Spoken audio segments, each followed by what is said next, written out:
सनातन धर्म की स्थापना के लिए रात दिन सेवा में व्यस्त आदरणीय श्री शास्त्री जी ने बताया कि मार्ग में जब पृथ्वी माँ करोड़ों मील तथा हजारों वर्षों की यात्रा पूरी कर लेती है तथा इस मृत्यु लोक मार्ग में भी 2000 वर्ष में करोड़ों मील की यात्रा पूरी कर लेती, तब सारे मार्ग में वर्तमान वाला कालखंड बड़ा ही अनोखा होता है, क्योंकि यह मनुष्य व भगवान के मिलन का समय होता है। पहली बार इंसान अपनी जन्म देने वाली को देखता है। यह झूठ व सत्य के बीच के संघर्ष का समय होता है। जीवात्मा के लिए प्लूटो से लेकर यहाँ तक की यात्रा की फल प्राप्ति का समय होता है। अच्छे लोगों को मनुष्यत्व से देवत्व की प्राप्ति का समय होता है। यह ईश्वर के सत्य प्रमाणित होने का समय होता है। इस वाले कालखंड में यहाँ पर एक बड़ा ही अनोखा इतिहास घटित होता है। प्लूटो से लेकर देवलोक तक की करोड़ों मील व करोड़ों वर्षों की लंबी यात्रा के बीच पृथ्वी लोक में ये वाले कुछ दिनों का समय एक अति विचित्र इतिहास को जन्म देता है, क्योंकि यह इंसान व भगवान के पहली बार मिलन का रोमांचक इतिहास होता है। यह आश्चर्य भरा इतिहास आने वाली पृथ्वी के भोले भाले लोगों के रोंगटे खड़े कर देने वाला होता है। वे भोले भाले लोग आश्चर्यचकित हो जाते हैं कि क्या पृथ्वी में ऐसे भी झूठे, ठग, हिंसक, कुकर्मी रिलीजियस लोग हुए थे जिन्होंने अपने ही जन्मदाता, जीवन दाता व सब कुछ दाता परमपिता परमेश्वर के साथ इतना हिंसक विद्रोह किया। क्योंकि यह घटना कोई धर्म ग्रंथ की कथा या कोई काल्पनिक कहानी नहीं, बल्कि सत्य समाचार होता है, जिसे वर्तमान समय के ईश्वर को मानने वाले रिलीजियस लोग भी एक दिन मीडिया के माध्यम से समाचारों में देखेंगे कि उनका भगवान देवलोक से पृथ्वी पर आया था। वह एक सुंदर स्त्री के शरीर में थी। वह यहाँ 80 वर्षों तक भ्रमण करती रही और लोगों को कहती रही कि मैं तुम्हारी भगवान हूँ, मैं तुम्हारी ईश्वर हूँ, मैं तुम्हारी क्राइस्ट हूँ, मैं तुम्हारी परमात्मा हूँ। मैं वही हूँ जिसकी तुम पूजा प्रार्थना कर रहे हो, जिसके लिए तुमने ये बड़े बड़े प्रार्थना भवन बनाए हैं, जिसको मिलने के लिए तुम मानव जाति के लोग पिछले 2000 वर्षों से हजारों लाखों तरह के प्रयत्न कर रहे थे, खोज रहे थे, ग्रंथ पढ़ रहे थे, साधना करते रहे थे, तपस्या कर रहे थे। जो कुछ भी ग्रंथों में लिखा था वही करते रहे, जिसने जो कहा वही करते रहे, प्रवचन सुनते रहे, तीर्थों में ढूंढते रहे। मैं वही हूं जिसको तुम ढूंढ रहे थे और अब मैं आ गई हूं। मेरी बात सुनो। मुझे तुम्हें बहुत सारी बातें बतानी है। मुझे तुम्हें बताना है कि तुम महान कैसे बन सकते हो। मुझे तुम्हें बहुत बुद्धिमान बनाना है। इन ग्रंथों व उपदेशकों के ज्ञान से 1000 गुना अधिक ज्ञानी बनाना है, ताकि तुम स्वयं देख लो कहाँ सुख है और कहाँ दुख है। तुम अपने भविष्य का निर्णय स्वयं ले सको। मैं दूसरे ग्रह से आई हूँ। मैं देवलोक से आई हूँ, जिसे तुम स्वर्ग, हेवन, जन्नत, सत्यलोक, निर्वाण अथवा मोक्ष धाम भी कहते हो। मैं तुम्हारी वास्तविक माँ से तुम्हारा परिचय कराने आई हूँ। मैं तुम्हारे वास्तविक जीवनदाता से तुम्हारा परिचय करने आई हूँ। मैं तुम्हारी धरती माँ के आश्चर्यजनक रहस्यों को तुम्हें बताने आई हूँ। और तुम्हें बताने आई हूँ कि तुम्हारी इस माँ ने तुम्हारे लिए क्या क्या किया है और अब क्या करने जा रही है, और इस समय तुम्हें क्या करना चाहिए ताकि तुम्हारा जन्म सफल हो। पृथ्वी लोक का एक भी आदमी उस स्त्री के शरीर में रहने वाली ब्रह्मा परमात्मा की बातें नहीं सुनता और न ही उस परमात्मा को मानता। लोगों को वह एक सामान्य सी दिखने वाली औरत ही लगती है। ऊपर से न तो कोई रिलीजियस पहनावा, न कोई पंथ, न कोई संस्था, न कोई गुरु। इसीलिए कई रिलीजनों के लोग तो उसे अपने धर्म में परिवर्तित करने के प्रयत्न में लग जाते हैं। कई बाबा लोग उसे अपनी चेली बनाने के चक्कर में लग जाते हैं। उसे उपदेश देना शुरू कर देते हैं कि उनका रिलीजन अथवा बाबा कितना महान है, परंतु उस सुंदर सी दिखने वाली स्त्री को सुनना, उससे जन्म मृत्यु आदि के रहस्यों को सीखना व उसको मानना तो दूर रहा, उसके साथ एक ऐसा विचित्र इतिहास बना देते हैं जिसकी कोई कल्पना भी नहीं कर सकता। पृथ्वी लोक के ये सभी रिलीजियस लोग अपने गवान से इसीलिए द्रोह करते हैं क्योंकि उस खूबसूरत नारी का शरीर वैसा नहीं होता जैसा कि उनके अनेकों ग्रंथों में लिखा होता। कई ग्रंथों में तो यहाँ तक लिखा होता कि देवलोक से आने वाला भगवान महिला के शरीर में नहीं होगा और वह पुरुष ही होगा। कई रिलीजनों में तो महिला को ही अपवित्र माना जाता है और महिलाओं का प्रार्थना सभा में प्रवेश ही वर्जित होता है। महिला के शरीर में होने के कारण ही आधे लोग तो वहीं पर अपना मुंह फेर लेते हैं। यहाँ के सुंदर से दिखने वाले रिलीजन झूठ से भरे होते हैं। यहाँ हर किसी के डीएनए के कण कण में झूठ होता है। उदाहरण के लिए एक बाबा गरम पिघले मोम को रुई की बाती में मिलाकर ठंड में कड़क बना लेता है। उस बाती को मिट्टी के दिए में रखता है, फिर जनता के सामने उस दिए में मूतता है, फिर माचिस से उस बाती को जलाता है। किसी को पता नहीं होता कि रुई मोम में सनी थी।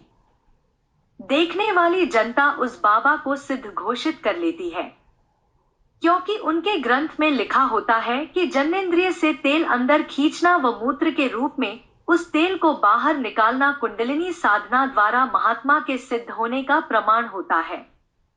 बस फिर तो उस बाबा का मंदिर बन जाता है। लालचियों को अनेकों प्रलोभन दिए जाते हैं कि उस बाबा को मानने से मनोकामना पूरी हो जाती है। तुरंत ही लाखों करोड़ों लोग उसके अनुयायी बन जाते हैं और कुछ ही समय के बाद उस मंदिर में करोड़ों के चढ़ावे की गिनती करने में 50 आदमी दिन रात लगे रहते हैं। यह है मृत्युलोक में झूठ की शक्ति। यहाँ झूठ से बढ़कर कुछ भी नहीं है। यह शक्तिशाली झूठ 80 वर्षों तक भगवान के मुंह में ताला लगाकर रख सकता है। आप ही बताइए, जहां लोगों को 100 बोरे खचाखच भरे नोटों को गिनने का टाइम नहीं, वहां हमारे शास्त्री जी जैसे लोगों की बातें सुनने की किसको फुर्सत होगी। इतनी अपार दौलत के आगे कोई देवलोक से आई हुई परमात्मा अथवा महेश शास्त्री को कोई क्यों सुनेगा।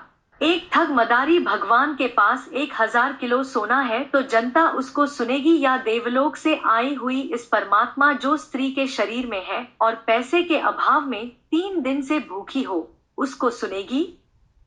मूत्र से दिया जलाने वाले चमत्कारी बाबा की फोटो हर घर में होती है। लोग उसे पूजते हैं, उसकी आरती उतारते हैं, उसे भोग लगाते हैं।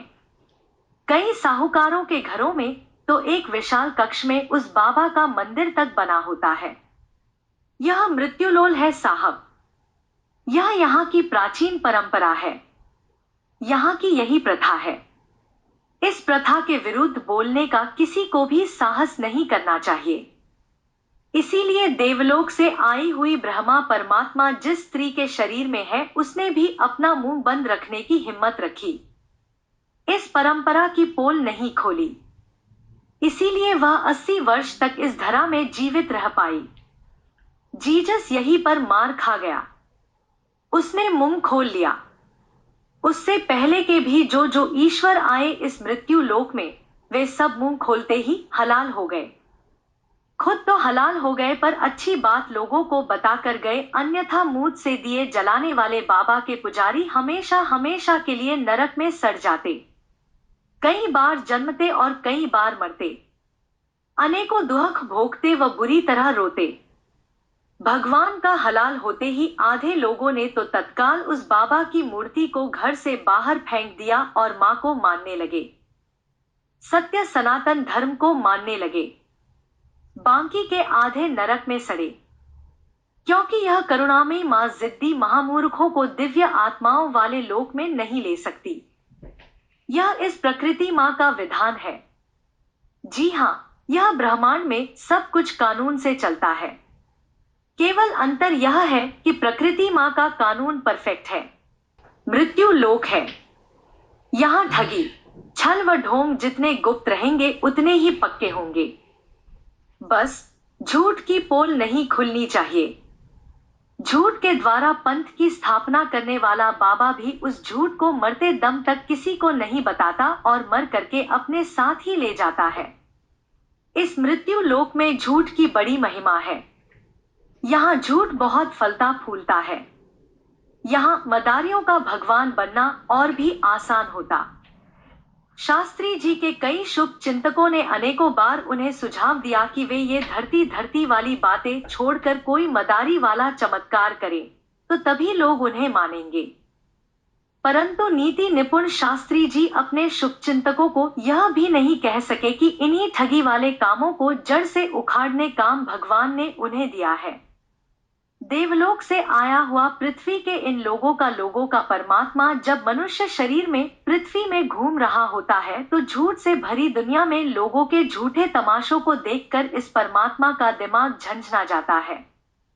कहते हैं कि बहुत पुरानी पृथ्वी जो अब सूर्य में समा चुकी है, उस पृथ्वी में जब यह परमब्रह्म परमात्मा गया तो इसने एक अत्यधिक नफरत वाले रिलीजन के समस्त प्रार्थना भवनों को ध्वस्त करके पृथ्वी को उस कैंसर रूपी रिलीजन से मुक्त करने की बात कह डाली, तो उस नफरत भरे रिलीजन के हिंसक लोगों ने उसकी बड़ी ही दर्दनाक हत्या कर दी थी। जीसस की कहानी कोई बहुत पुरानी नहीं है, उसे भी लोगों ने बुरी तरह लटका कर मारा। अलग अलग पृथ्वियों में इस तरह की रोंगटे खड़ी कर देने वाली घटनाएं होती हैं। कहते हैं कि उससे भी पहले वाली पृथ्वी में यह परमात्मा स्त्री लोगों के दुर्व्यवहार से बहुत दुखी हो गई थी, तो इसने अपनी वैकुंठ की चाबी समुद्र में फेंक दी थी। परिणाम स्वरूप वह पृथ्वी दूसरे ग्रहपथ में नहीं गई। वहां के लोगों का विकास नहीं हुआ। वे लोग देवलोक नहीं गए और जन्म मरण के चक्कर में बुरी तरह पिसते रहे। पूरे सौरमंडल का संतुलन बिगड़ गया। इसीलिए कुछ लोग पूछेंगे कि मंगल ग्रह के पास फोबोस व डेइमोस नामक 2 चंद्रमा क्यों है। इस तरह के उत्तर सीखने के लिए अहंकार, जिद्द, मूर्खता नहीं बल्कि विनम्रता होनी चाहिए। उस पृथ्वी से पहले के भी अनेकों पृथ्वियों में सत्य व असत्य के बीच संघर्ष में सत्य परमात्मा वाली स्त्री के साथ दिल दहला देने वाली घटनाएं घटी हैं। वे इतिहास अब लुप्त हो गए हैं, क्योंकि इस परिवर्तनशील जगत में इतिहास भी कुछ ही युगों तक रहते हैं। तो सौरमंडल के सभी ग्रहों में यह एक आश्चर्यजनक समय होता है, क्योंकि सारे ग्रह इस कालखंड में ही अपना पथ छोड़कर एक साथ अंदर सूर्य की तरफ वाले ग्रहपथ में जाने की तैयारी में होते हैं। परंतु पृथ्वी लोक में रहने वाले इंसानों के लिए यह समय बड़ा ही अद्भुत, रोमांचकारी, आश्चर्य से भरा समय होता है। ऐसा समय एक पृथ्वी के इतिहास में केवल एक ही बार आता है, क्योंकि देवताओं को छोड़कर केवल मनुष्य जाति ही इस घटना को समझ पाने के योग्य होती है। इसीलिए उन परिपक्व मनुष्यों को इस रोमांचकारी रहस्य को बताने के लिए परमात्मा स्त्री शरीर में मनुष्यों के बीच आती है। पिछले हजारों वर्षों से मनुष्य का भी एक सपना भी रहा होता कि भगवान आएंगे तो उनकी सेवा करेंगे, उन भगवान के लिए अनगिनत अच्छे काम करेंगे, उन परमेश्वर को खुश करने के लिए अपना सर्वस्व न्यौछावर कर देंगे। क्योंकि जो महाशक्ति इस ब्रह्मांड में इतने अनगिनत आश्चर्यजनक लीलाएं करते हैं, वे होंगे तो सचमुच अकल्पनीय महान। और पृथ्वी लोक में 2000 वर्षों में केवल यही एक क्षण होता है जब मनुष्य और भगवान का पहली बार मिलन होता है, और अपने को महान समझने वाला मनुष्य अपनी मूर्खता का परिचय देकर विचित्र इतिहास बनाता है। इतिहास यह बनता है कि भगवान अपने आने के और अपने सच्चे परमात्मा होने के हजारों प्रमाण देते हैं, परंतु यह अहंकारी मनुष्य सच्चे भगवान को भगवान मानने के लिए राजी नहीं होता। सच्चे प्रमाणों को न तो समझना चाहता है और न ही उन्हें सीखना चाहता। झूठ के जाल ने इंसानों का दिमाग जकड़ा होता है। झूठ का कूड़ा दिमाग में भरा होता है। झूठ ही यहाँ की परंपरा होती है, तो सारे अहंकारी लोग झूठ के प्रबल समर्थक भी होते हैं। इसीलिए सच्चे भगवान को पहचान नहीं पाते। इसीलिए भगवान की सेवा करने के बदले उनके साथ ऐसी मूर्खता करते हैं कि उस घटना को समझने के बाद समझदार आदमियों के रोंगटे खड़े हो जाते हैं। प्रत्येक पृथ्वियों ऋषियों की करोड़ों मील की लंबी यात्रा में यही एक कालखंड होता है भगवान के अपने वचनों को सत्य प्रमाणित का। यही समय होता है दिखाने का कि भगवान पृथ्वी में अवतार लेते हैं, पृथ्वी में आते हैं, लोगों की प्रार्थना सुनते हैं, वे अच्छे लोगों की रक्षा करते हैं, अच्छे लोगों के दुख दूर करते हैं। केवल यही परमेश्वर ही मनुष्य के दुख दूर कर सकते हैं। केवल ये भगवान ही मनुष्य को स्वर्ग, अपवर्ग, वैकुंठ अथवा मोक्ष दे सकती है। यही समय होता है ईश्वर को प्रमाणित करने का कि जिसके लिए ये अनेकों मंदिर, चर्च आदि बने हैं, वह महाशक्ति सचमुच में होती है। जिसके लिए लोगों ने जप, ध्यान, तपस्या, साधना, ग्रंथों का अध्ययन व अनेकों प्रकार के अच्छे काम किए इस विश्वास पर कि वह महाशक्ति का अस्तित्व सत्य है। देवलोक होता है, मोक्ष होता है, वैकुंठ होता है, नरक होता है, स्वर्ग होता है और सत्य की जीत भी होती है। कि पृथ्वी लोक में यह समय विशेष रोमांचकारी इसीलिए भी होता है क्योंकि भगवान का मनुष्य जाति को बताने का यही समय होता है कि जिस महाशक्ति के लिए उन लोगों ने पिछले 2000 वर्षों में इतने धर्म, पंथ, मतांतर आदि बनाए, वह महाशक्ति सचमुच ही होती है। वह बात अलग है कि जितना मनुष्य सोच पाया उससे यह महाशक्ति कई हजार गुना अधिक महान होती है। जिसके लिए लोग संत बने, महात्मा बने, त्यागी बने, बैरागी बने और जिसके बारे में ज्ञानी, ध्यानी, बुद्धिमानी, पावन, पवित्र लोग दूसरों को भी बता रहे होते हैं कि विश्वास रखो, भगवान होते हैं। अच्छे बनो क्योंकि अच्छे लोगों का भला करने के लिए वे धरती में आते हैं। वही महान परमात्मा सचमुच ही इसी कालखंड में मनुष्य शरीर में धरती में घूम रही होती है। उससे भी बड़ा आश्चर्य यह होता है कि उस सच्चे भगवान को पृथ्वी लोक का कोई भी आदमी नहीं मानता। पृथ्वी लोक में यह एक आश्चर्य से भरा समय होता है। को चलाने वाली यह महाशक्ति सचमुच ही अत्यंत ही महान होती है। इस आत्मा को ही परमपिता कहते हैं और इसे पारब्रह्म परमेश्वर, अंतर्यामी, सर्वशक्तिमान भी कहते हैं। केवल यही परमपिता परमात्मा ही इस जगत के समस्त रहस्यों के कारणों को जानती है क्योंकि यही आत्मा इस संसार को बनाने वाली, इस संसार को चलाने वाली तथा इसमें परिवर्तन लाने वाली भी होती है। आत्मा इस ब्रह्मांड की सबसे पवित्र आत्मा तो होती ही है, साथ शास्त्री जी ने यह भी बताया कि यह आत्मा ही इस धरती माँ की भी आत्मा होती है। यह धरती माँ जितनी महान होती है उतनी ही महान यह आत्मा भी होती है। यह धरती माँ जितनी पवित्र होती है उतनी ही पवित्र यह आत्मा भी होती है। ब्रह्मांड में माँ से अधिक पवित्र और कोई भी नहीं होती है, इसीलिए यह आत्मा स्त्री के शरीर में जन्म लेती है। इसी को माता, देवी माता, मदर अथवा माँ भी कहते हैं।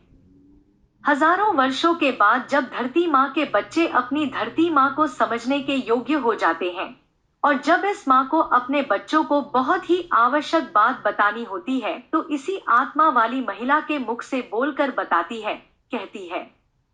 इस धरती माँ ने जो भी अपने सारे रहस्य हमारे शास्त्री जी को बताए हैं कि यह माँ किस तरह से हम लोगों को प्लूटो वाले ग्रहपथ से यहाँ तक लाई, इस बीच कब कब कहाँ कहाँ पर क्या क्या हुआ, कैसे हुआ, क्यों हुआ, आदि आदि ये सारे रहस्य इस परमात्मा वाले स्त्री के मुख से ही बताए हैं। इस धरती माँ ने नए चंद्रमा के जन्म के साथ आगे होने वाले युग परिवर्तन के रहस्य व अच्छी आत्माओं को देवलोक में दिव्य शरीर देने के रहस्य भी इसी परमात्मा वाली स्त्री के द्वारा ही बताए हैं। इस धरती माँ ने शास्त्री जी को इस परमात्मा वाली महिला के मुख से बताए हैं। धरती माता के केंद्र में अत्यधिक गर्म चंद्रमा जो सारे जगत को चलाने के लिए निरंतर सभी जीवों को जीने के लिए एनर्जी शक्ति पैदा किए जा रहा है, उसके भी सारे अज्ञात रहस्य शास्त्री जी को इसी परमात्मा वाली स्त्री ने बताए हैं। इस धरती माँ व देवलोक की इस आत्मा वाली स्त्री में कोई अंतर न है, ये दोनों एक ही हैं। यह आत्मा ही परम ब्रह्मा परमात्मा होती है, यही रक्षक भी होती है, यही लोगों का भला करने वाली होती है, यही लोगों की मनोकामना पूर्ण करने वाली होती है। यही लोगों की भाग्य विधाता होती है। यही माँ मोक्ष देने वाली भी होती है। उदास करने वाली बात यह होती है कि जैसे ही पृथ्वी के लोगों को पता चलता है कि उनका भगवान यहाँ आया था और जैसे ही आदमी यह सब समझ जाता है और स्वीकार कर लेता है तो आदमी के दुख दूर तो हो जाते परंतु तत्काल प्रलय भी आ जाता है। इस शरीर की इन आंखों से यह भव्य समाचार का आनंद लेने का समय नहीं रह जाता, क्योंकि सुख इस गृहपथ में होता ही नहीं है। सुख के लिए तत्काल यह माँ अपने पवित्र बच्चों को दिव्य धाम में ले जाती है।